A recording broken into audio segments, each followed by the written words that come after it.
Alrighty, welcome back. We're going to cover in this lecture part one of Eagleton's introduction. What is literature? So, the first thing I want to point out before I begin talking about Eagleton is that Eagleton fancies himself a very astute, intellectual, deconstructionist thinker who's capable of parsing many a theoretical text of philosophers' work, a social psychologist or scientists' analysis of political and socioeconomic trends, as well as using a Derridian deconstructionist view to look at and find inherent contradictions within canonical theories, within literary texts, within critical works and receptions about texts, within theorists' seminal works, right? And so, since as we get going on in the book, he finds himself very in the seat of power to make these kind of determinations and these logical evaluations of folks' reasoning, and why he rejects some theorists and some critics' work outright and devalues them in the book, is because he finds himself finding contradictions in their logic, in their the way their texts play out.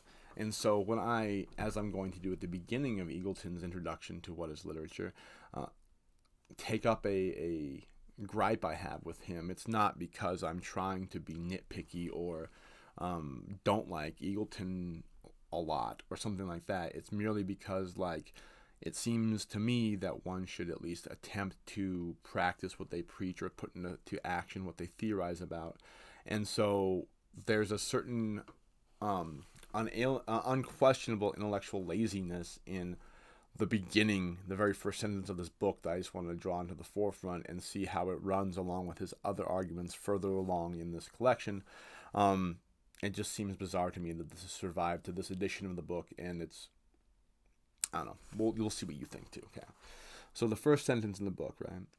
If there is such a thing as literary theory, then it should seem obvious that there is something called literature which it is the theory of. We can begin, then, by raising the question, what is literature? So let's just look at this statement for a second, right? So, there's a thing called literary theory, right? We're in a class about it right now, right?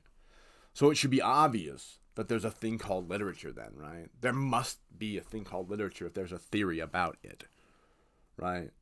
So let the logic and the assumptions pass at that, right? We've now essentially proven that literature exists, and now we can merely get into the task of classifying it and asking what is it, because it has to be a thing, right? So there's two fallacies that occur in this reasoning. The first of which is that a theory about something supposes that thing exists. Post hoc ergo propter hoc fallacy, right? Which means that because there is something, there must be a cause of that something that's deducible in time and relation to it, right? So what we have here is, okay, we have theories, right, that there's a geocentric solar system. There are theories about unicorns. There are theories about intelligent aliens. There are theories about spaghetti monsters that fly. There are theories about the stoned ape theory, that people came from a chimpanzee eating a magic mushroom. And that's how consciousness developed, right?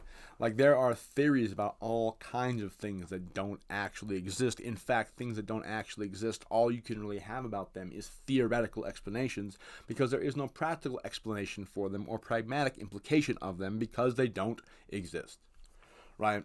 So it just seems a bit silly to me that that would be the basis for Eagleton's supposedly logical argument into the discussion of what is literature, right? So the question I would raise then, as opposed to the way Eagleton gets at it, it says, what is literature, since it has to be something? I would say, like, what does literary theory try to do with our relationship to literature? Is there a literature?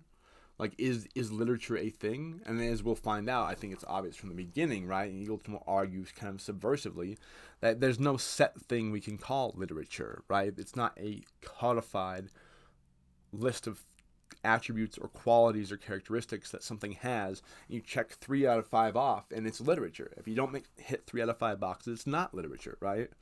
I think then there's different ways to look, again, that he's going to get into, is what defines something as literature. Is it the type of writing which it is? Is it whether or not it's based in reality or fact, or it's imaginative writing, right? What's the social function of the writing? Is it a religious text? Is it a meditation? Is it a laundry list? Is it a grocery list? Is it a bill from your automotive repair shop? What is it that the text, meaning the writing on the page or typing on the page, is intended to accomplish? Is that what makes something literature? Is it whether or not the language is used in odd or certain kind of peculiar ways which differentiate it from the normal everyday language we would use to talk about anything else, right? Is it different than the language we see on street signs or infomercials? Is it the way the language is deployed? Is it the devices the language uses? Is it the way it communicates? Is it the things that are communicated about? What are the possible ways in which we could say something is, in fact, a work of literature as opposed to a non-literary work, right? That's what he's trying to get at here, and then we'll find out he's trying to kind of prove something by negation. He's saying, well, could it be this? Well, it can't be that. And so you'll see this is, again, as he talked about pure theory in his first, in his preface, that he's much more interested in the intellectual activity of denying positive definitions of things, of what literature is, of saying, well, this isn't literature, and this isn't literature, and this isn't literature, and this isn't literature, and that's not literature. So, right? Than he is about proffering a positive definition that can get us some ground to grab onto when thinking about what is literary versus what is not literary. And so, again, it's a bit of a gripe I have with him, is it's really easy to tear ideas down and point out a flaw or an imperfection in them. Because guess what? We're all human beings. Our thought processes are all flawed. Our best logic and science and deduction, right, is ultimately limited to a scope of the realm of knowledge we have awareness of, right? Like when they published the chart of the electromagnetic spectrum in the early 1900s, we learned that like what we can touch, taste, smell, feel, hear is less than 1/1,000,000th of actual reality, right? There's more reality than we could ever possibly even grasp at perceiving going on in front of our faces right now, right? We just can't perceive it. So to think that we could have an all-encompassing explanation that would have no faults in it for anything is ridiculous. And so to fault people for having an incomplete view of the world, as Eagleton seems to want to do, seems to me uninteresting. So that's the beginning critique on Eagleton. We'll pick up with his definitions of literature in the next lecture.